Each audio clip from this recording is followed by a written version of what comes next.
Så sitter jag efter er, här på brunne. Och jag har funnit mig ett offerrätt. Vi har rätt att finna fätter och i allt manskap som är ombord. Och här har vi inte funnit. Så bättre att ha att vilja sitta upp och göra prat. Och här är det Sámal och vi får lära han själv släppa att introducera sig. Hur han heter och hur han är och hur han är född och när. Så vi gör bara ordet Sámal. Sámal, god dag och välkommen. Tack för det. Kan du fortælla lite om det första som hände i din liv vet du sast till jag skrev fötter? Jag är född uppvuxen i Nok, gott hopp. Jag bor här i 15 år. Så flyttade vi till Asia, ett eget minne. Och bor här från 98 till 2005, kvar vi som familj flyttade till Sverige. Föräldern kommer till mamman är från Sogotoppen, men inte så. Hon är Cecilia Poulsen, gift vid Karsten Poulsen från Klaksvik. Ja, och jag har en större syster, så nu bygger vi i Ragotto, Juliane Hopp, sammen med sin familj här, och här var vattenlever här, sur. Vad är det första du minns som barn? Du växte upp i Nok, säger du? Ja. Hur var det att växa upp i Nok? Jo, det var självmant en större bojer, kvar jag minns vi växte upp Tjeckoskola, så det var sådana ordentligt imiska bötten som var i en klass ordentligt imiskt. Så det var inte en problemklass, men jag hade vi hade det gott i det. Så men ju det var ordentligt blanda bötten. Onkel var från hemma kvar föräldrarna var välfyra, lacknar och tar papper och kanske därne. Och så det är som var fataxlig och det var ordentligt blanda klasser. Det här minns det var ordentligt dåligt. Vi har lyckats han sammanhållit där vi växte upp och klasser vi tog 11 år. Så hur var det var i klassen? Här var 15 i vår klass. Och vad som brinner för vad är utskiftning i klassen? Ja, det är det alltid. Onkel kommer från bygd och så det skiftas alltid, men det flesta det är som. Och så växte du till och hur ser vi hur checkar vi skolgången? Hur klarar du skolan? Det gick gott. Det togs det kanske inte så seriöst till vi var 15 år. Vi flyttade så till Asia där jag var 15 år. Och tog skolan mer seriöst och körde näka vitt så ju det gick gott så det hjälpte oss att jag flyttade till en mindre by. Här tar det mer grönlands, inte blanda grönlands och danskt. Så här lärde jag ta sig ordentligt grönländskt. Så det här hjälpte gott.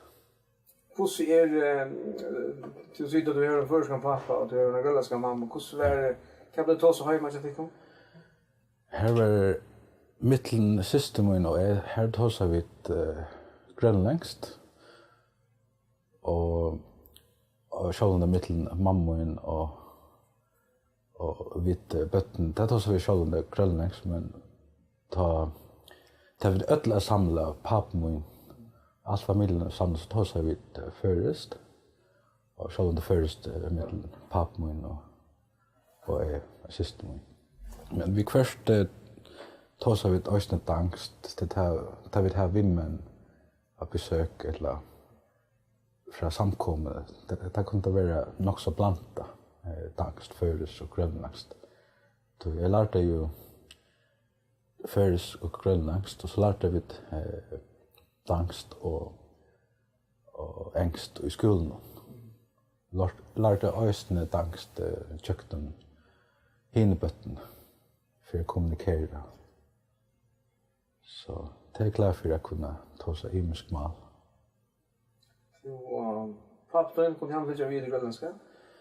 Han kunde fylja vid, men vi var små, men det var självande batna språk eller.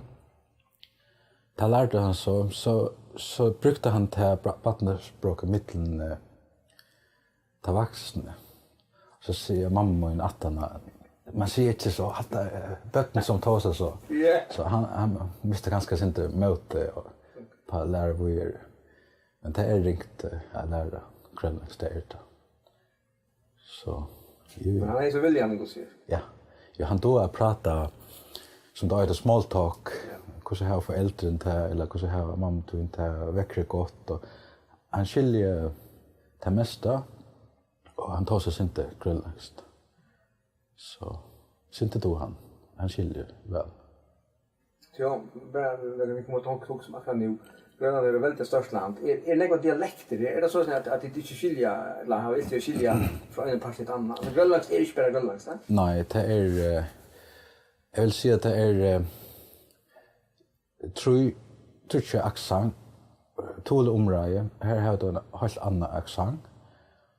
Och här Östergrönland här har du ett helt annat accent. Jag vill säga att det är tre accent i Grönland.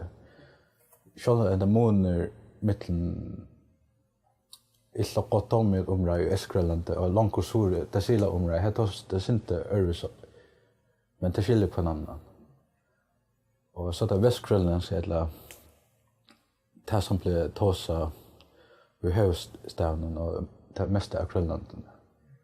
Här blir så just utsändningar och nyheter, radion och allt 4 gånger är av Västgrönländsk.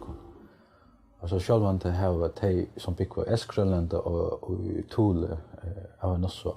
De har och lärare Västgrönländskt. Så det kan skilja okon, men vi har kanske trubbelager vi skilja timer, vi skilja några år. Kanske man kan relatera det till försk och isländsk. Det är några år man skiljer, ja. Och de och Thule, de skiljer bättre. Det kan kommunicera med timern i Inuiterna och i Kanada. Tarmal är lutjust, är närre. Så och östne mitten bygder och byer här är det dialekter, ordentligt imist. Så det är förstätelse det tar sig imist också det dialekter. Så man kan faktiskt höra kvar folk kommer från att man hör timern tosa. Så kan man säga att hästen är från Sisimiut eller hästen är från Kangatja. Så det är alltid speciellt. Så det där penaste malet är det här uppe Omanang. Det är alltid pent mal till Sintja Möjra eller det är alltid det alltid pent. Så hur är vi hur är söndagsskolan? Vad är söndagsskolan här som? Ja, vi växte upp i Nuuk och här växte upp vi att vi checkar i Ebenezer i Nuuk. Och här är en församling ännu där. Här checkar vi söndagsskolan. Och här för checkade det här danskon så ett skilt där så blev det översatt till grönländsk. Och här var mamman söndagsskollärare och Helena Jensen var också söndagsskollärare här. Så det var dåligt att kunna gänga till söndagsskola här som batten. Helena Jensen är helt samma som var vi här. Som var vi här ombord i Juvel II, ja. Och barnaskola och så ser du så flott det och så försökte att stäga skolan sin mer seriöst. Kan förstå inte så. Så det här är kört 13:e klass livet i Asien och 11:e klass. Och så Så checkar vi till gymnasiet i Asiat. Här är det Norrgrönlandska gymnasien i Asiat idrottsminne. Men jag tog första året och tog så orlov, men fortsätter så omgång till. Men så har jag arbetat forskjellige steder. Og vi flyttade så till Førjar i 2005, flyttade till Klaksvik. Så det var en tid vi var i Asiat fra 98 til 2005. Og ja, om sommaren ta färdas man så kanske till nog till vattenlevnar. Så det är imisk kvar jag har varit i Asiat och nog skift mittlen att bygga hese støven. Så vi flyttade saman till Førjar 2005. Och här började jag så att arbeidscenter. Så började jag gänga kvällsskola. Läs skoj, det är dunskapsskoj i cykling. Och min check i kvällsskola så rönte jag lite efter hur jag kunde få cyklingstid. Så min stadig check i kvällsskola så för vi gamla Jekvanes Nuber som är där ute Hevur för att få ett hand cyklingstid som man kan bruka hesa på papiren. Och ja, så jag fick till skolan Leo, kvällsskolan Leo, började cykla, fiska. Jag för till chips, för mest för lojne och snö vid trålarna. Och så började jag gänga, så sökte jag till skiparskola i havn. Här slapp så in och jag blev vid skiparskolan i 2012. Det här. När vi flyttade till Førjar från Asiat så var vi lyckliga Juvel silte en missionstur här i Norrgrønlandi och till Nok. Och från Nok för vi så till Førjar vi flickvar. Och i 2008 där vi så bo i havn, flyttade till havn från Klaksvik. Da fortalte Øle meg om Juvel II. Jeg visste til Arjen, det var faktisk i 2006 at Øle nevnte til at Rønne skaffe seg skip som man kan, og ordentlig skip som man kan hava missionsferier i Grønland. Så han delte hans drømmer i Okkon, og så hendte det at vi fikk Juvel II. Ta silte Tjejmannar ut åt via lynskipet. Det blev trött av tøy. Det var sträva. Man blev själv trött av att man ska färra vid kventur. Så gavst faktiskt cykla vid lynskipet. Och så sökte jag forskjellige steder. Chansene och arbeid var ångstande. Jag letade efter forskjellige arbeidsplasser. Så jeg var i landet 20 dager. Så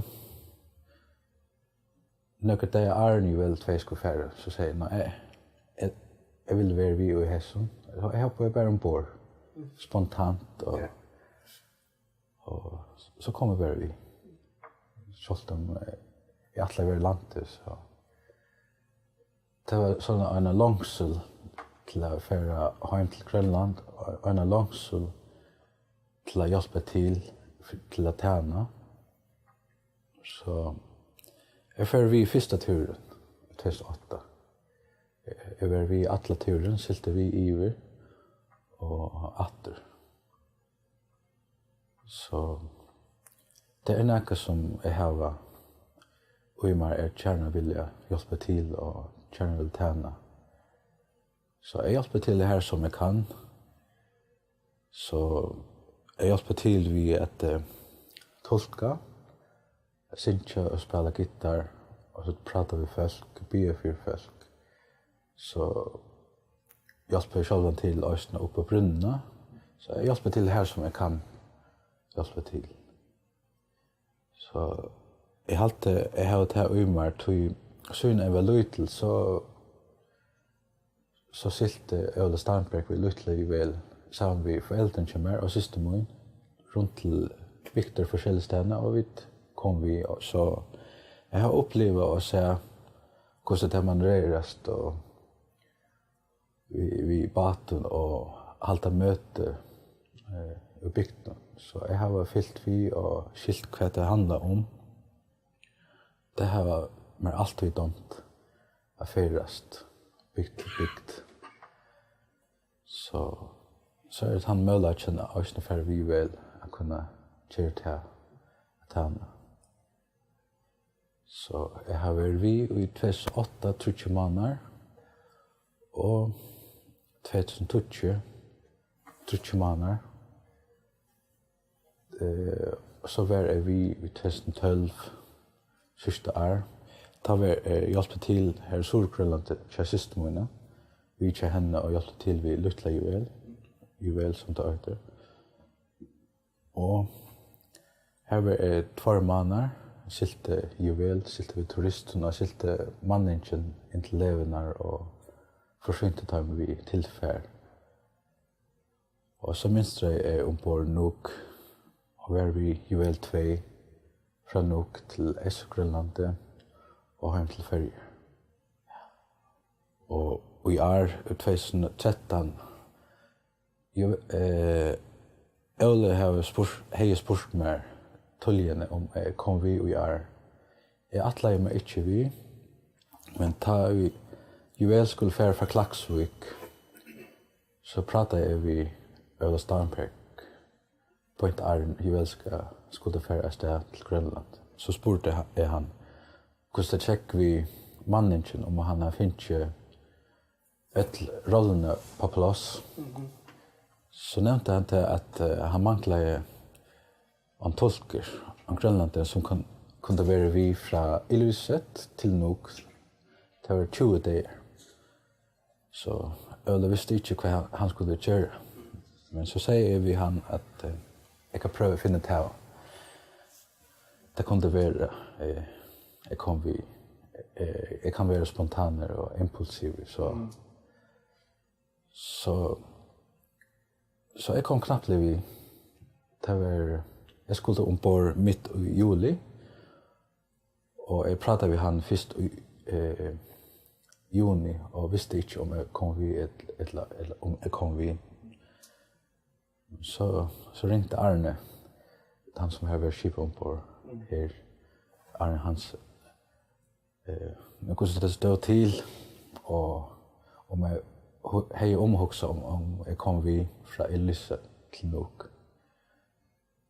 Så det är jag memorier till att finna till om det kunde läsa det köra vid arbetsplatsen som arbetar där till anställd. Det var inte problem. Så jo, mitt i juni månad här säger jag kom vid. Det var funnits så det var en månad fram och undan jag skulle vara ombord. Att fick veta nu kommer jag ombord. Så mitt i juli det kom jag så ombord i Illuset. Och jag där några veckor sedan nu. Så det är jag glad för. I början var det inte underligt att knapplen är här. Men det är dåligt att kunna vara vi och hjälpa till ombord Juvel II. Føler du at det gjør mån til arbeid som nu er du en av de fag som bor og tåsa og kanskje lese så falskene av hva erfaringer har du vi til tjeneste som jo vil gjør det mån heller du? Ja, helt bestemt. Det vi får respons og början så presenterar vi okon och säger vad vi står för, hur vi är. Och så kom fältene till möte och så röjnade det lust efter hver vi og ta vi si at vi kristne, så det glad for å høre det, at vi kristne, og det er vel at synge salmer vi okkur. Og etter hånden så vet jeg hver vi og det er glad for at vi her. Så vi halta møte, synge vi tar imot, og her var batnesøver for bøttene, hver det voksne østene får beskyr. Og så halta vi kaffemån ombord. Og så har jeg alltid haft mulighet å komme og prate med oss. De som tog grønlandsk, og så er det så oftast två som och tåsa vi personer som kom fram och vill ha samrøða eller kanske vill det ha att vi ska be för oss. Och eller oss till inte skilja. Det pleier vi så røyne hjálp til vi og kjøkken Arne Juvel II i Grønlandi. Det hadde alltid vært glad for å suttje okkur. Det hadde alltid vært spent til å suttje okkur. Til å si at det er så dårlig at vi her og har en løte sammen med tøymen. Og det har hjulpet tøymen. Nekv har finnet frelsene og har finnet fri og glad. Og det er en større respons. Det er alltid det. Jeg vil si at det er det største jeg opplever at frelsene får fri. Man føler det ordentlig. Det kommer kanskje til okken og det skiljer ikke det er akkurat som det ikke skiljer, og det er også nekv. Det har vært overfri ut av hjertet. Det vi så forklare og be for tøymen, så får de disse friene som ikke annen kan kjeve enn Jesus selv. Det er alltid det største opplevelsen jeg har vi ombord. Å kunne oppleve det fra å være overfri til at hele andan i bus tøymen. Og det er så få fri som ikke annen kan kjeve enn Jesus. Det føler meg øyne selv den fri som de får. Og det blir så glad. Som sitter bare og njøter frien flere minutter. Bare sitter her og blunter og njøter frien. At jeg nå vet at det her var et sted at jeg kan føre hjem til at denne hese tøyene her å gjøre. Så det er en nekk-respons. Det er glad for at vi her, og det er vårt hva vi standa for. Og det er alltid glad for å se tjokk. Og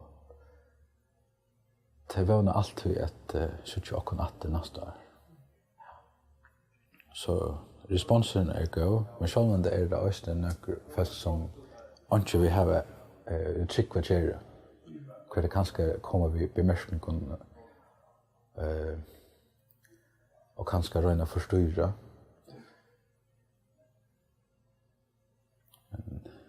Det er så den responsen man må leve ved. Men det er verst at det er folk som kommer til trygg og få fri. Tar du bjør dem til at komme med spurningen? Er det fri med å komme med spurningen? Ja. Det er imens fra sted til sted hvordan folk er. Som er støvende kommer det slett ikke frem til Samrøða eller Erneeraq. Det kommer til møte og synes vi okken og får seg kaffe og så sier det takk og farvel. Men som er mer frimører at jeg ville komme fram og si at kan man godt ha Samrøða tikkun eller til spyrja kunne det bli for meg eller jeg har en spørning. Så jeg vil si at generelt har de grønlandske feltene ordentlig stå frimøver. Hvis det tar over okkur så kommer det fram og er ærlig og åpen. Så jo, det er ordentlig for meg. Det är något som plåsen är små plås kvar fiskar roi och här vi är en öde större parster som och vi då ser här så små båtar for att fram. Ja. Det vanlig uppfattande att faktiskt är alltså benchen om fiskarna och om faktiskt som poltras här om man ser det. Ja. Det grønlandske feltet er ordentlig glad for naturen, for det er så vakkert. Det er deilig at det kan brukes ut likam og fenka og fiska og være ute i naturen og leve av tog. Det gjør også en deilig fri og tog til å hukse og ha det godt, være fri her ute i naturen. Men selv om det er Grønland så størst og det kan være farligt at færast sålesnar. Til mørket kan komme og her nek skjer. Og hvis det er ildvever, så kan det være standa hardt. Ja. Og selv om de nærmeste som det har hjemme bygd, selv om det blir det nervøs og vønner at det kommer hjemme. Så det kan godt være bekymret og hytja ut av vinteren når kommet inn.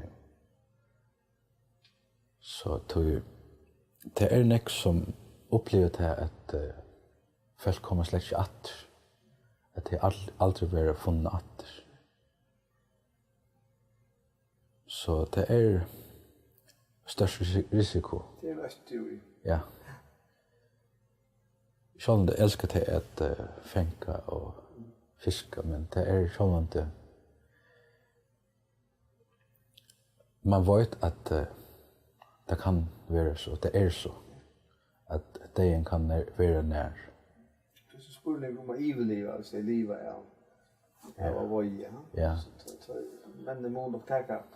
De må akseptere det, ja. Teka risiko som vi ånder kanskje ikke kjøter. Ja, helt sikkert. Og som Erneeraq sier, havet gir og havet tar.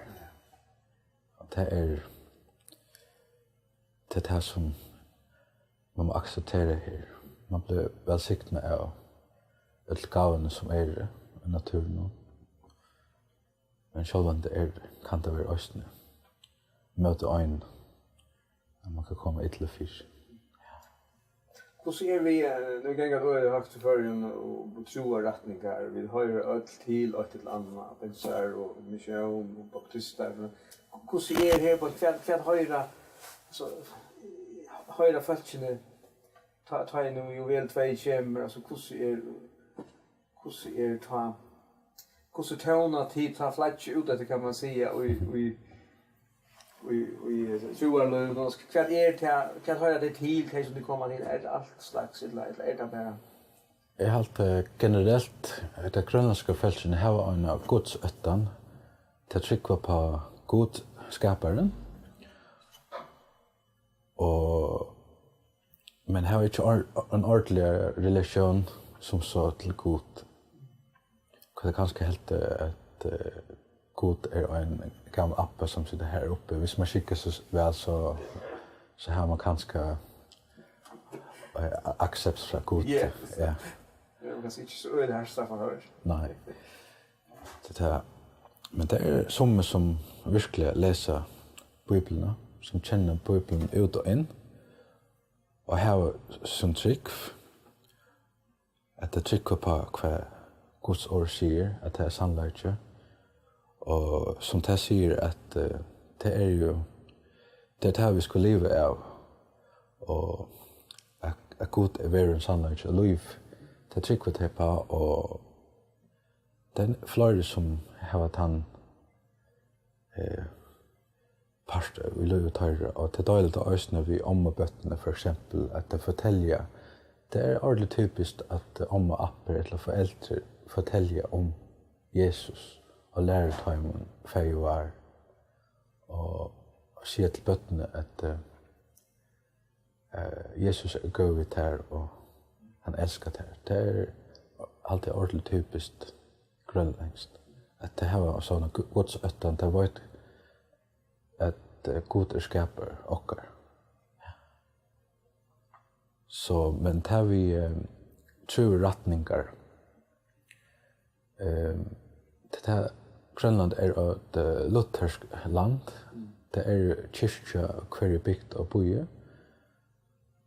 Och så vita folk av att pinsar för exempel, det en tvärkyrkligt samkomma som en som har samlat allt i en o.fl. Det som danska ett missionshus eller det har ett namn grönlandskun INO i någon av o.fl. Så det en förening kvar det är samlas under ett flats. Det det största byn i Grønlandi. Så det känner grönlänningar väl om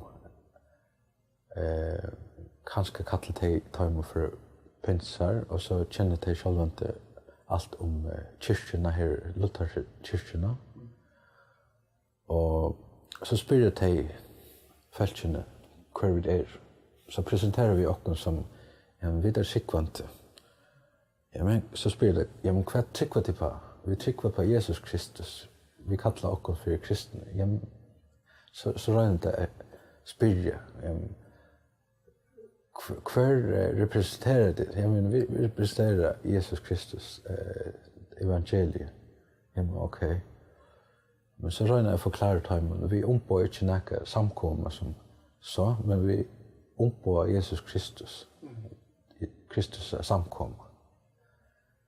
Att vi kvar kan ha ett antal i time. Att vi en blandning av kristen och vi kommer samman för att tjäna och förklara folk att här är en frälsa som kan få lut i bäst vi tryck. Så vi räknar förklara om Johannes 3:16 och Romarbrevet 12:9. Förklara om att det är inte ringt att få frälsa, man ska inte arbeta för det eller uppnå frälsa. Men det är gav Guds att man inte ska betala för frälsen. Så det är något som har skilt här nu och finns ju fri till det som kanske också att man ska skicka sig väl eller man ska synka låsynka eller man ska göra allt, man ska arbeta för det att få välbehag och god och man så kanske få frälsen att ha där man har gjort så mycket, men det här god är friarens god och frälsen är gav Guds som vi ska ta möter och få fri kvila ut i. Så tror vi. Tack jag det. Ja, det är något som skiljer det nu. Och är klar för det här. Att nu stannar här skiljer det och finns ju fri. Så blir det lättare för jag för komma till så bygden här, alltså till gåtäcka bättre att Juvel II kommer vid de faktum som är då. Det får det emot. Det är något som vita kvar vid och kvar vi stannar för. Ja. Men det är så det självante onkel som inte känner oss så väl. Och men de flesta i bygden och lilla byarna, de var kvar vid Ja, och vad det du spurte gärna? Nej, det var liksom bättre. Kvärt sarst till nu lukas med vi tog så centrum där vi Juvel II och är på här. Hur så sarst till att man eventuellt kunde få via hvis vi tog som det alltså kvärt kunde nu känner du ganska bättre till det grönska folket än några andra som är eller hevur vi här. Kvärt hej tu helt det kunde görs mån som man så skivs med det kunde görs alltså vi ledsna eller vi falsk eller vi etablera och eller Ja. Du har några tankar om... Jag själv det här, ja. Ja, alltså. For eksempel, det et gammelt ektepar fra Ganda som har vært i Grønlandi haft skøyer. Det vi salafrøying av kjera, vi har en kristen perspektiv. Det har jeg tenkt på at det har vært veldig det har haft hjemme vi ombord Østen. Vi som prater vi følger, vi ikke professioneller som så, vi har ikke lært. Vi selv gjør vi alt i Jesus Guds henter. Og ønsker det beste, vi ber for følge. Og ber og Jesu navn. Men som oftast det en trobladke som må løses, som man må ha professionell hjelp til. Så det en avmarsning hva vi kunne hjelpe vi. Men själva det god ju också en lakna. Det också hans namn. Att han har som gröjer. Så det kraft, han har kraft, han har makt till frälsa en också för gröjning. Så vi ber för folk och vi trycker på att Gud kan. Det allt hans har makt och det allt äran till honom. Så det inte att samla sig och kanske några folk från de som har Lise haft det skoje haft time vi. Så det har också haft flera grönlänningar vi som kanske nyfrälst som kunde haft vittnesbörd för exempel ja. Og så kunne hjelpe til vi syntja, så kunne hjelpe til vi at prata med folk i messene her som vil ha kaffe med. Ta vi så færre inn og ha Samrøða og be for folk og svære spurningar at de kunne være mittelen gestene og være ambassadører eller være vi og prata med folk og kanskje svære noen spurningar som ånden har. Det så kurser alt. Og jeg har haft flere Grønlandi kan vi. Det som jeg føler nemlig som hända turen ta i først kom ombord og ta så to først kanskje en av flere att be för öron att ha trossa lite ja. Så det ju bara med herrans mark det mässigt till att vi då inte kommunicera och kanske få av dem så då angst och vi så sitter och pratar med nök och vi inte då. Så till det som jag också om att man skulle just mer fyra att rekrytera lokalfolk. Ja, nämligen. Som och kanske rätt att skola dig upp vid sin psykologi så att det då det är fackliga att hjälpa. Jag har säkert kommunikation är viktig. Och själv kan man vara två en förenkar eller och så en grönländare som har Samrøða vid fälten. Och så kan det vara för exempel förenkarna har nekskilt för Bibeln och rådgöra tjock Bibeln och vita nekv innanför antalet hinsjen och kvar hin kan tolka vad förenkan har att säga.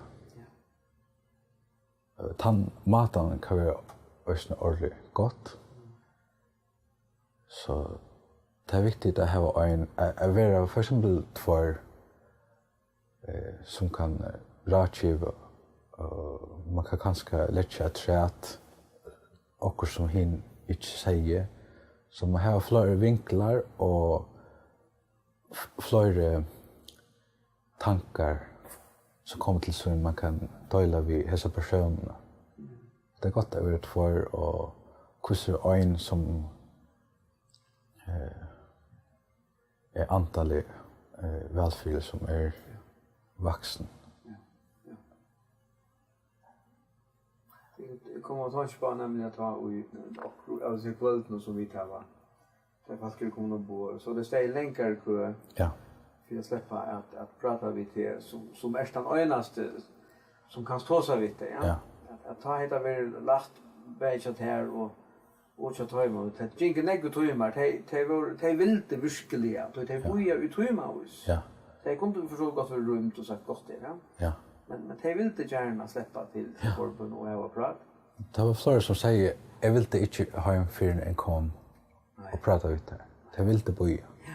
Just om klockan var 2-3 om natten. Ja.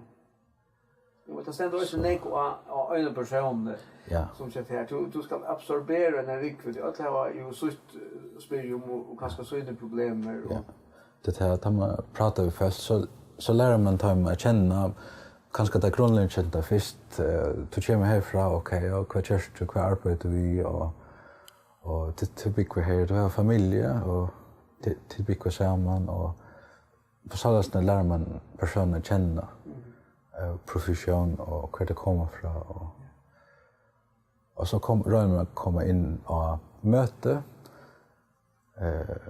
hur så möte var det också som inte skilt eller var det lätt förståeligt var det gott nog tolka och förskälliga saker som rör komma spekla in och det som det kom för att tosa. Så det kan vara ordentligt imist. Man lär personer känna och så kommer det fram vid sutt. Kanske har det mist ankran och har ringt vi komma ut eller har överfri vid tog. Och så röjner är att väl time kökten biblarna ser några skriftår, några vers. Ofta brukar nek av Matteus 11:28.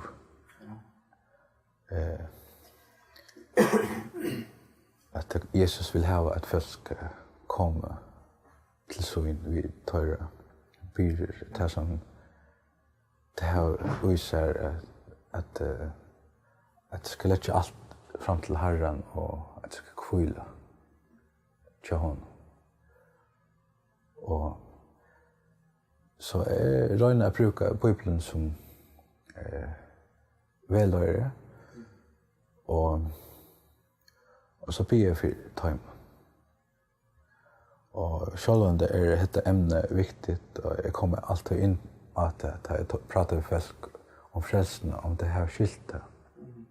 Att jag ska veta hvis det tryckva så har det frälsen att vi tryckva är vi rättvuskört. Vi ska tryckva på Jesus Kristus så hvis man trycker på det här så är man frälst. Ja. Kunde man nu är Juvel II här ganska vitt innan bygtna kanske en tvärfär och jag kommer sommar. Ja. Så kunde man eventuellt just och via helt och vi lycka eller givet dem och häfte som det kunde fyllt vi som man kunde prova fyllt upp att och efter eller såna gånger. Ja, nämligen. Man ska haft och om inte annars SMS-kontakt vid det och tog och såna gånger. Det är en väv ganska fyra liksom att filter som det blir upp här och så var det ganska. Ja.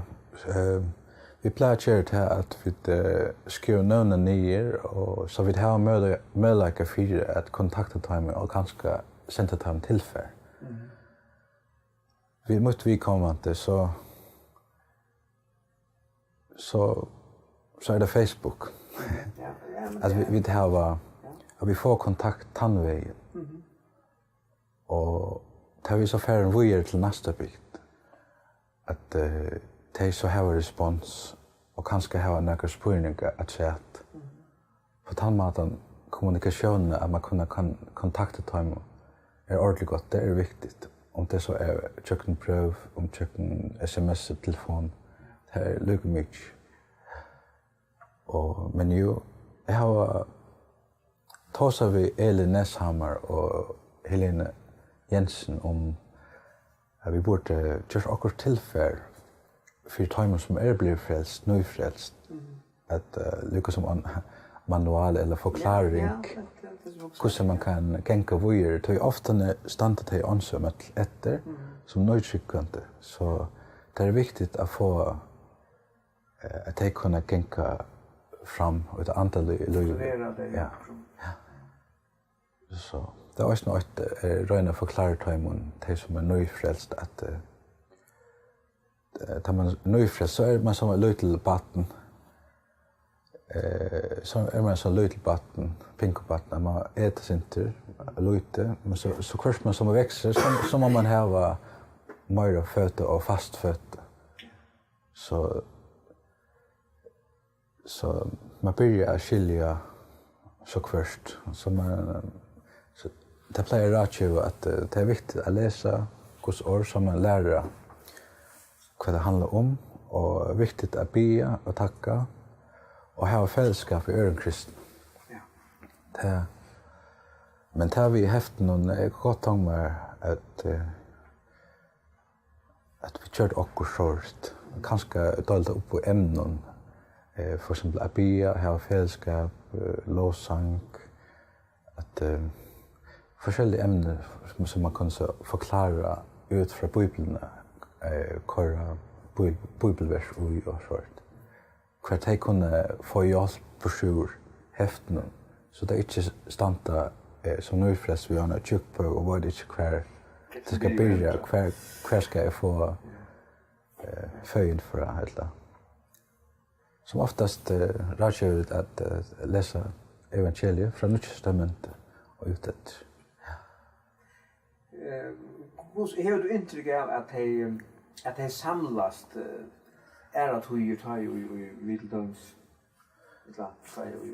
Jag plejer att spyrja. Ja. Jag spyrja samlas titt som tryckva. Och vi kurs svära personen jag följer mig ensamhet. Jag har inte att samlas vid. Kanske öll hinner sitter skrift på mig att det antaliga är ensamhet. Att det saknar fällskap i kristna. Men östne som stön är det så att det samlas. Och det är några likla personer som folk läner sig upp att. Så det är ordentligt gott och viktigt att man kan samlas och att det är en som tar steg till att samlas. Det är viktigt. Och det tar röjna att finna tal om här i bygden vad sker det att när vi är färden samlas till låser tillsammans, ber tillsammans, har till brevbröding samman. Det röjna är att finna tal hur det är. Jag har hört näck och det är imisförstädelse. Och som ställen vi vet inte hur det ska samlas. Kanske halta till att det må ha en präst eller en som har större kunskap i Bibeln till att samlas. Men det är ju, vi röjnar förklaringen, det är inte nej. Man kan samlas, läsa samman, be samman, tacka samman och ha fällskap vid kunanna. Så det kan utveckla sig samman som psykot. Ja. Nu har man pratat med galet. Det är väldigt avhört. Vi kunde säkert prata om det. Det är en lika spårning som särskilt med det här som vi kommer med. Det här galet nog är det. Och som vi har helt långt med att spårstig om. Jag skrev om det som är hobby här på ett. Ja. Kan hobby göra det? Jag ser att det är för att jag då off records. Musik tar mig ordentligt väl. Jag spelar hotten. Nu spelar jag inte så mycket mer, men jag har hotten hemma. Men det är väl musik, jag spelar hotten och spelar git. Pappa min, faktiskt. Jag har en liten mynt för att vi varit Juvel, en onkel byggde. Jag bär hotten till pappa min och jag har en kiberkassett Ja, jag var inte mer än 5 år. Ja, okej. Så jag pappa min har lärt mig att spela hotten. Och sist min spelade också med hotten. Och så spelade center klaver. Det går gott om lärt bättre så är det att utveckla att kunna spela på olika instrument. Det tar mig ordentligt väl att spela musik. Det tar mig väl klassisk gitarr. Läsa noter och lära mig sånt. Så det är också en hobby. Du är inte blivit sån voje med skytte och Jo, det är man tar mig ordentligt väl att färra ut i naturen och fiska, skjuta rensdjur, skjuta fågel. Det tar mig ordentligt väl. Det röjnar att göra körfyr här i Grønlandi, att färra vid omkring. Så en dag tar jag flytt åter så får jag köpa mig en jolle så jag kan släppa ett sted att jag vill. Så det intresserar mig ordentligt. Jag är ju vuxen upp vid tog att färdas vid bate och skjuta och fiska. Så det hobby, det kan man gott kalla det. Men det är en flytintresse. Ja, det är också en livmat att skaffa. Helt du får att sätta ner som voje med Grønlandi också? Ja. Det är alltid det som fänkar voja och fiska. Det här var ett helt speciellt liv. Det är ordentligt dåligt liv och mat. Så, jo, det går gott om mig. Så, vad min profession än skulle vara så vill det alltid vara vid så innan. Vad för planer har du? Vi tar oss som första innan och lägga nu till innan. Och så sägs du jag sa du till om en 15 år hur så sägs du ut här? Jag har olika mål som jag ska nå. Jag har sett mig 4 att nå. Så det är uppnå till att skritta gränserna. Det första är kurs för att samla pengar så jag kan betala studielån åter från Kyrkoskolan. Och så åtten till själva att få vinnerprov på plats. Att få det på plats. Det tar ju så ösna tid. Och så är det pappa med har hus i Nok. Så han vill gärna jag ska fortsätta vid tog att bygga vidare och bygga loft eller stove och pja och förskilligt sånt. Så det är olika projekter och drömmar och mål i havet. Och när vi var kända Juvel. Det är ett hjärtemål att det ska bli vi, att det inte måste stäcka. Det är också jag säger att jag må tracka till, jag må ta ansvar, hjälpa till. Detta tøyeskøy hva det mangler tolk. Så, men tar vi framtiden, jeg har ikke lov noe. Vi var kjente Juvel II, men det er noe som jeg skal huske om. Det er flere som sier at det er først som vi som må føre arbeid videre. Men Juvel II, det er alt som mitt hjerte er tatt vi. Att nå mitt folk, mina medmänniskor här i Grønland. Så det är något jag ska också om kökten vetren. Det är ju också fantastiskt och närliggande att skiparen och Juvel var grönlänningar och då det blev först och Grønland. Så ta hej han öde med nästan komma just allt själv. Skilt ensamt. Skilt ensamt. Nej, totalt. Det är viktigt att ha ett ordentligt gott time. Ja. Att ha flera folk vi. Det är alla respekt för Ola, så lever han inte forever, inte en gång kan, så... Nej, det här. Hvor var det att de inte prinsar sitter här, det är så inte döjna. Ja, det får vi så inte. Det får vi så inte, lov inte här. Nej, men det är något som jag verkligen bränner för. Så, men det är också en jag till Kyberskola att jag vill hjälpa till här ombord och på bränna och forskjellige steder. Jeg tar fatt her hver god tørvar mer jeg skal være. Så dette er en fin plattform å kunne nå Grønlandi. Jeg kunne sitte her og røste en heiland help etter tøyene, bare stort tøyene som jeg har vært vi her, men du slipper ikke være tvast at dette jeg får gjøre til her. Det får være nære skjenting. Men jag vill ta ett fram. Ja. Som jag har lagt. Nu har jag inte känt det så långt. Nej. Men jag vill ta ett fram. Och det är ett fantastiska frumå och det att du hade nästan det samma kvart man spelar om så klarar du det. Här vill jag spela och synka och hitta rattar och du fick en uppgåva kanske när kvällen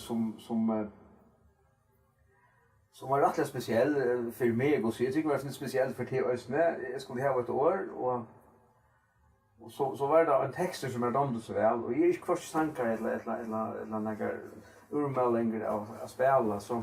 Ja. Så jag valde så att synja sanchen och borde till om du skulle läsa texten samtidigt. I vill sätta mig an till sang. Ja. Så jag har texten och i vill sätta som min till sang. Och vi hade omgått bra för. Vi hade inte gång spalta och jökna. Nej.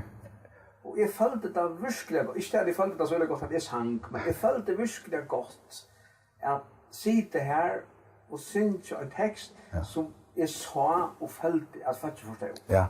Det här lägger jag också mest till. Jag rönte hitcha upp och hur följt högt möte. Ja. Det var ordentligt öll tio. Ja. Det lägger jag mest till. Ja. Och lurta i ordentligt efter. Ja. Det var nästan som en country-sanger kvar. Och sang och spalte. Och så det en töjse attan fyra. Det var stort. Det rycker ju, ja. Du låter helt annorlunda. Jag hade ju på bandshowen och jag skulle inte spela av det sin show men. Ja. Men det rycker ju. Och så att du sang spökligt och så där lite ungefär som för åter kommer så. Det är sån ting som jag vet mest och jag har det fantastiskt och det här att du så väl att du så väl det första mål att det köttchatar att översätta det till Grönland så det flyter ordentligt väl att du översätter alltså till det. Jag har inte prövat att ta så vi talte ju inte mer just Luven och till Rumänien men ellers har jag prövat det för och det var sänder allt första för där. Ja. Och nästa för var det nekvart där och vi nog det så var det säkert ett problem. Ja. Det här är nektar att tacka för. Ja, allt är en gott men själva det är det dåligt att få höra klapp och uppmuntra kvannan. Det här är viktigt. Ja. Det är viktigt att inte så reella gå till allt. Nej. Men tack för. Du har du att lägga några träd en dag är det något som du huxar om som så alltså det kan bli kvar det jag kan klippa det in alla stämmor. Ja. Ja.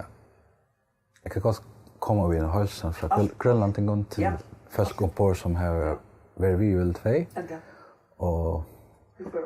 och tej och färjan. Det är flera folk som har sagt till mig se äntligen till förringen en större tack att de har varit i Grönlandi spraya Guds ord att det har varit så vinnerlig, folklig, allt och glad. Det tackar för att vi kommer vi Juvel att det säger att jag ska säga öll ombord tack Og østene öll de i Førjen som har vært i Grønlandi, som har hjulpet til vi missioner i Grønlandi. Det nekk folk som har dømt her. Østene vi var kjente battenlevende som i Grønlandi. Det nekk føringer som har hjulpet til vi. Så det nekk som sier takk og glad for føringen at de kommer til Grønland for å tjene.